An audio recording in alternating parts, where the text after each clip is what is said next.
à mon tour, je vais vous faire revenir à un endroit, mais peut-être que vous n'aimez pas beaucoup, l'école. Avec mes cours particuliers de français, je traumatise les élèves avec les figures de style. Ah, est-ce que vous vous rappelez des figures de style? Est-ce que vous pouvez m'en donner quelques-unes? Métaphore, ben, très bien Louis. Il suit les cours. Peut-être qu'il en donne au remonte pente. Quoi d'autre?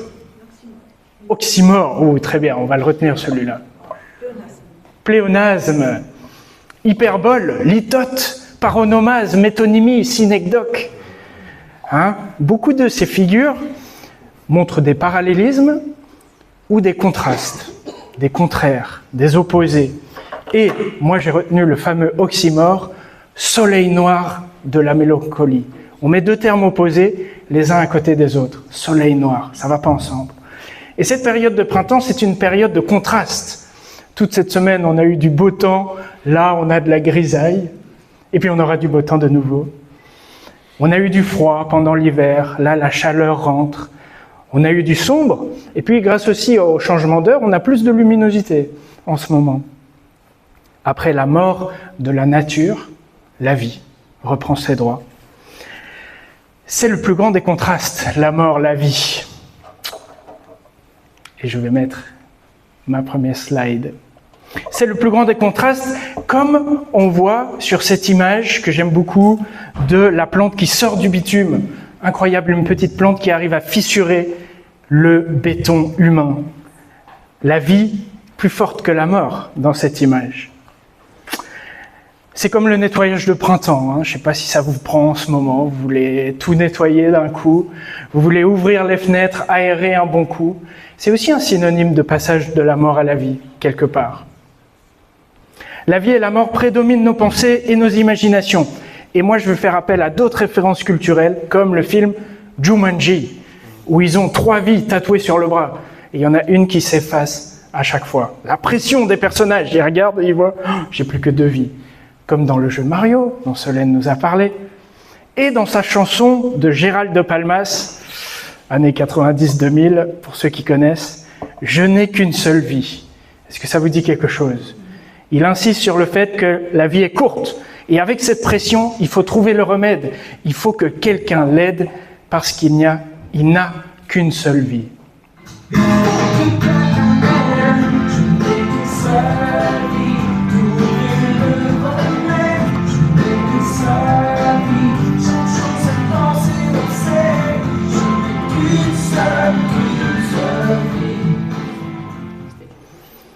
Qu'une seule vie, parce qu'il y a aussi la mort, la maladie, la souffrance.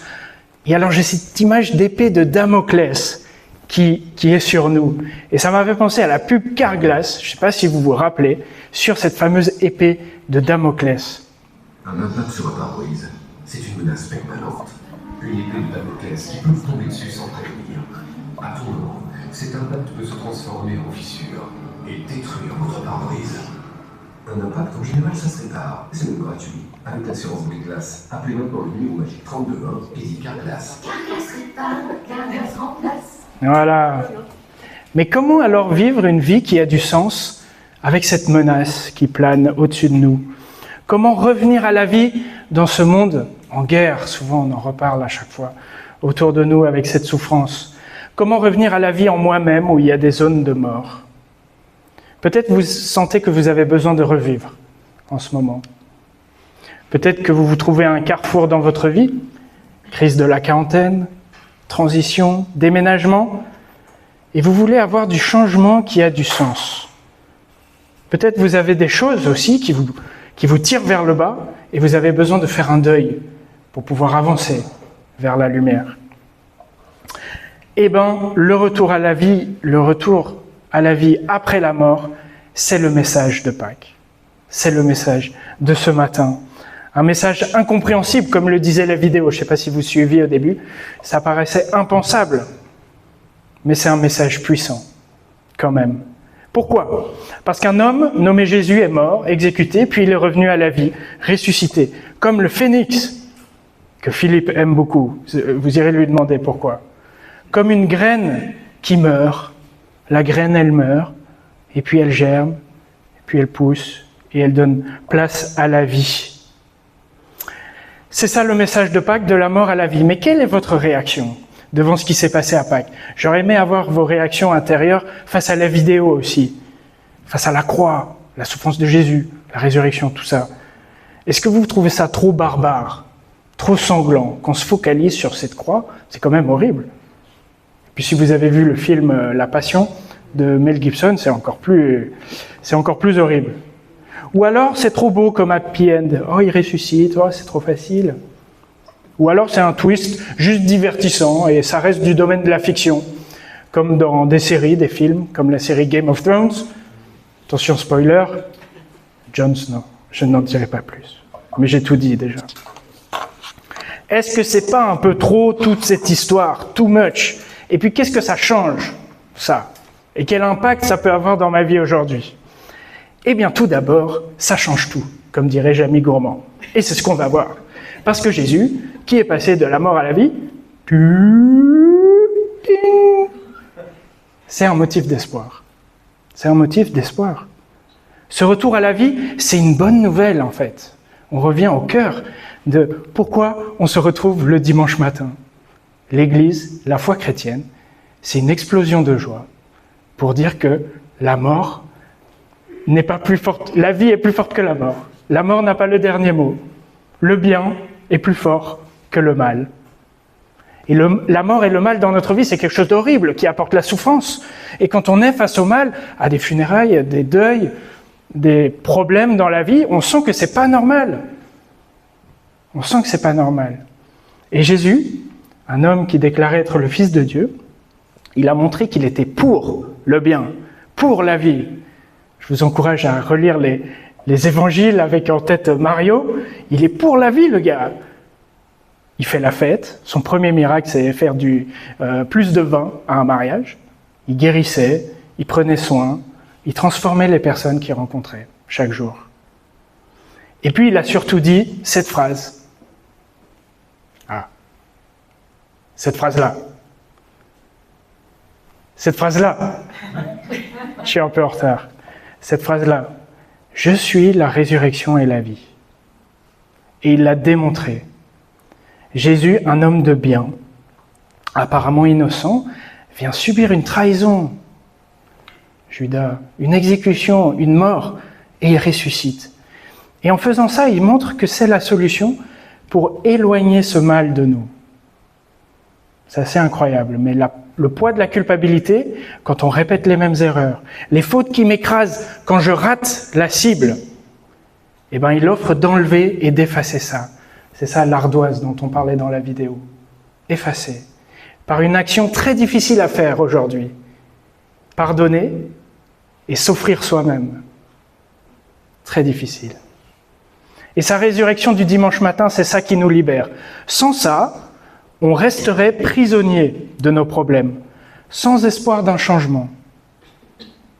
Dieu, avec Jésus, offre qu'on mette sur lui nos problèmes, sur son dos. Allez-y, mettez vos problèmes sur lui, il peut encaisser. Et il nous offre ce changement par amour. C'est pour ça que la résurrection, elle est historique à plusieurs niveaux. Déjà, j'ose et j'affirme ce matin, ça s'est vraiment passé avec des témoins. Et ça a été écrit dans un document public, des lettres qui circulaient à l'époque. Et les gens étaient encore vivants, les témoins, et donc les autres personnes pouvaient aller voir ces gens et demander si ça avait vraiment existé. Et c'est parvenu jusqu'à nous, ce document, dans la Bible, cette lettre, où on parle de la mort et de la résurrection de Jésus. C'était pas une hallucination collective. Et face au doute qu'on peut tous avoir, c'est compréhensible devant quelque chose comme ça, il y a un auteur qui dit « La résurrection est la meilleure explication historique de ce qui s'est réellement passé. Elle tient en compte tous les faits, tous les indices et toutes les circonstances. C'est pas un détail un peu flou dont on n'est pas sûr, mais c'est pas grave. C'est pas non plus la cerise sur le gâteau. Non, c'est la base qui fonde notre confiance en Dieu. Dieu a fait ressusciter Jésus. C'est le cœur de la foi. Ensuite, la résurrection, elle a de l'effet. Déjà, elle a transformé la vie des amis de Jésus, ses disciples. À la mort de Jésus, ils étaient apeurés, perdus, désespérés, désemparés. Et puis, résurrection, et après, les disciples, on les retrouve joyeux, confiants, persévérants, courageux.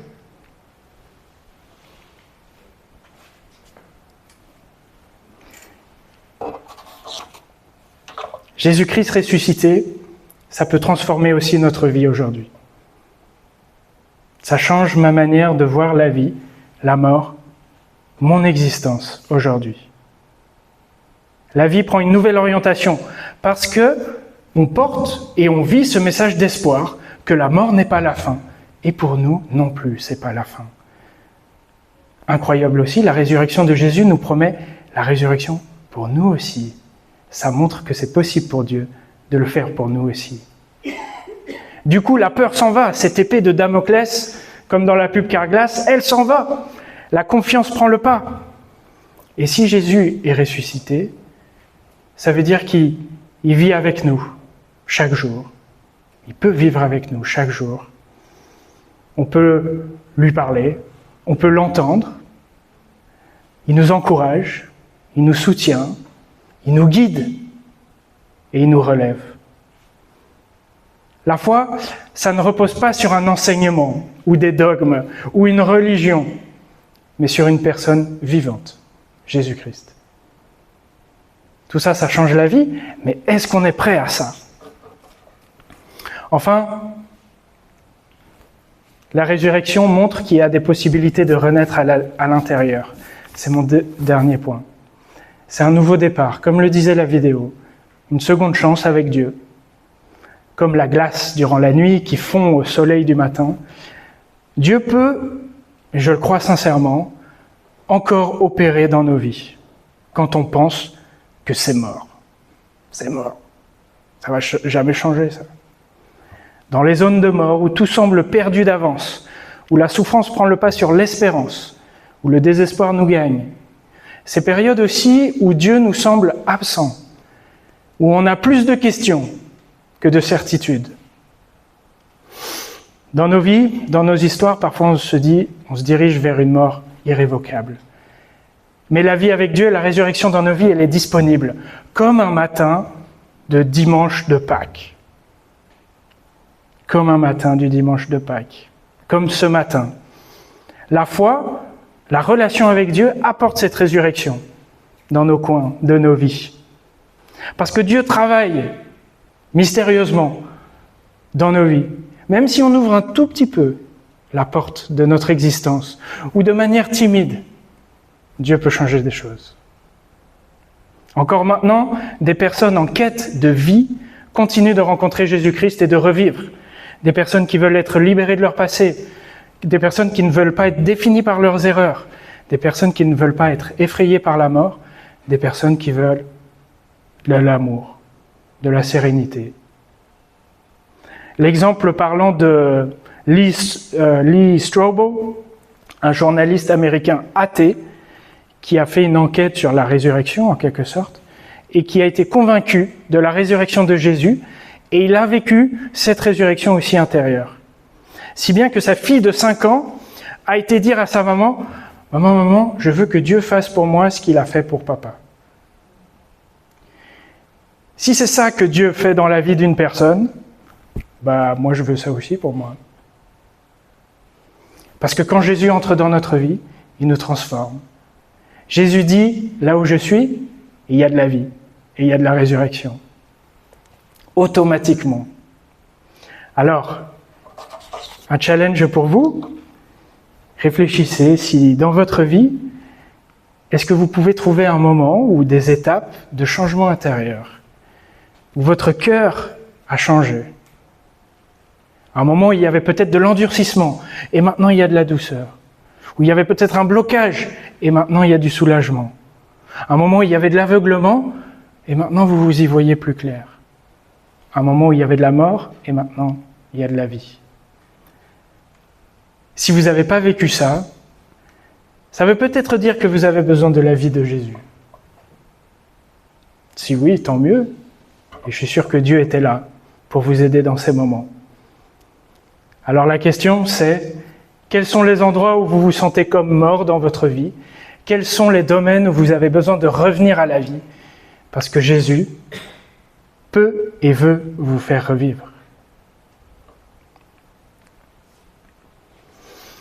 La résurrection, c'est une réalité. Avec Jésus il y a 2000 ans, mais aussi pour moi, aujourd'hui. Parce que Jésus-Christ est ressuscité pour moi, pour vous, pour nous. Et d'accepter ça pour moi, c'est la foi, c'est la confiance. Mais c'est pas un suicide de la pensée, c'est pas mettre de côté sa raison. La foi, la confiance se base sur des choses réelles, des choses historiques. Mais il faudra sans doute se laisser surprendre, comme la résurrection. Surprenant. Les gens de l'époque ont eu autant de mal que nous à croire, Thomas, ce qui s'est passé, mais ils ont fait ce pari. Et puis, on peut se poser la question, si Dieu existe, est-ce qu'il n'interviendrait pas de manière extraordinaire dans notre histoire, en faisant revenir de la mort à la vie, par exemple?